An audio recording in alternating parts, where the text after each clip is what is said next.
Que Deus abençoe todos nós.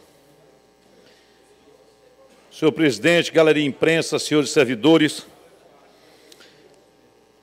Presidente, eu vim aqui mostrar algumas situações no que diz respeito à transferência de recursos do Estado para os municípios. A Constituição, sem preocupação cronológica, de 1824, que era a Constituição do Império, excluía toda e qualquer participação das vilas e vilarejos em relação à receita que era levada ao imperador. Eram os quintos dos infernos, mais ou menos assim, em que tudo, até o que produzia, tinha que ir e nada voltava. A Constituição de 1946, e aí eu não quero aqui da cronologia das 7 constituições do qual o Brasil passou, já permitia a eleição para prefeitos e alguns repasses para os municípios. A de 67 retirava tudo isso e ficava o Estado-nação, concentrado com todas as riquezas, e os municípios refém e escravo da decisão do poder central. O AI-5, em 1968, agravou ainda mais essa situação. Passado o tempo, nós vimos o fascismo. E o fascismo o que era? Mussolini pregava naquela época que o proletariado, quando ele ascendesse ao poder, subia com ele. E que a nação seria dado o direito de repartição dos recursos aferidos. Ledo engano. Na verdade, ele era um antiparlamentarista e não dava nada e destruía as ordens e as lutas de classe. Será que tem alguma coisa parecida com o atual governo, quando tira também dos conselhos representações todas? Com certeza me parece um regime fascista, o regime que está agora em vigor aqui no Maranhão. Excluído que naquela época o fascismo, deputado Edivaldo Holanda, era contra ou era anticomunista. Agora, eu quero dizer aqui a vocês, a toda a base aliada do governo, para que possa ter um testemunho dos repasses, e esperar que alguém conteste aquilo que vou falar. Digo para vocês que em 2014 o Estado passava para a saúde, fundo a fundo, deputado, 210 milhões de reais, passou. Já em 2015, no governo atual, foram apenas 106 milhões. Em 2016, 146 aumentou um pouco. Ou seja, em 2000, a participação da Receita era de 4,3, agora 2,4 para a saúde. Não é dúvida de ninguém da forma que a saúde está vivendo, sobretudo nos municípios, inclusive o município de São Luís, a precariedade com que passa, a não ser que Vossa Excelência me diga o contrário. Faz um esforço gigantesco o senhor prefeito, mas às vezes não recebe nenhum repasse ou repasse necessário fundo a fundo por conta do governo do Estado. De igual modo também, de capital, senhor presidente, aonde você vê os investimentos dos municípios, eram 185 milhões de reais em 2014. Hoje, 11,9 milhões de reais.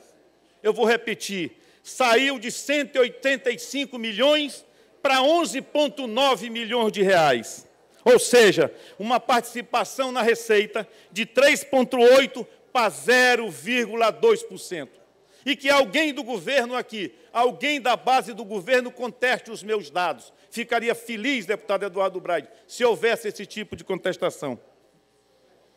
Do fundo a fundo, deputado, para o desenvolvimento dos municípios, considerando que a Constituição Cidadã de 88 remete aos municípios o combate à desigualdade e à marginalidade, foi cortado quase tudo. Em 2014, eram 169 milhões. Hoje, são 11 milhões e 100 mil reais. Ou seja, a participação de 3, 4 pontos por cento passou para 0,2%. E os deputados da base do governo deveriam ir ao interior e dizer assim, nós somos a favor do que está acontecendo. Não há recurso de convênios para estradas vicinais, para pontes, para praça, tudo isso pela uma desconfiança canina em relação aos prefeitos, que são taxados de desviadores de dinheiro pelo atual governo.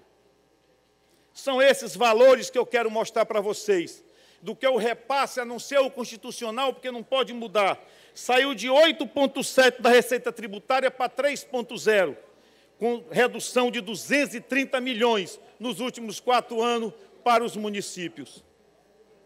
Isso, senhores, é difícil de se acreditar. E quem é o deputado aqui que não prometeu para os seus prefeitos que iriam dar emendas, queriam dar condições para que ele pudesse fazer as praças, que subiram nos palanques para dizer isso, ou subirão agora para dizer o seguinte: nós somos contra os municípios receberem dinheiro para estradas vicinais, para as praças, para que eles mesmos possam construir as suas escolas, possam construir o seu livre-arbítrio e, nas tendências da dificuldade daquele município, fazer as suas ações. Nada disso é dado.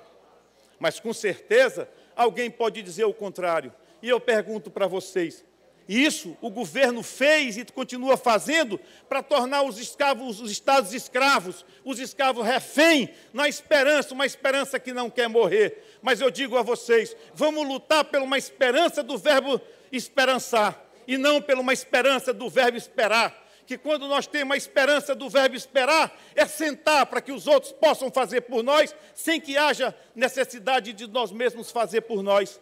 Não é, na verdade, uma esperança do verbo esperançar, que é o de agir, que é o de fazer. Existem 2 tipos de esperança. Uma esperança dormida, cálida e morta daqui desta casa. E uma esperança daqueles que agem na busca de provocar que o governo entenda e faça os repasses. Mas olha, senhores, eu digo a vocês, fiquem certos de uma coisa. Agora o governo vai começar a fazer convênios para os estados e para os municípios, dizer assim: nós erramos, nós pecamos, mas agora nós vamos fazer. Mas nós estaremos atentos aqui dessa tribuna para poder acompanhar todo e qualquer convênio eleitoreiro agora e dizer assim: basta, se você retirou de 185 milhões para 11 milhões de reais ao ano e agora voltar os mesma quantidade, eu digo a você, é um processo de eleição vil, biltre e sem destino, e nada mais parecido com o fascismo.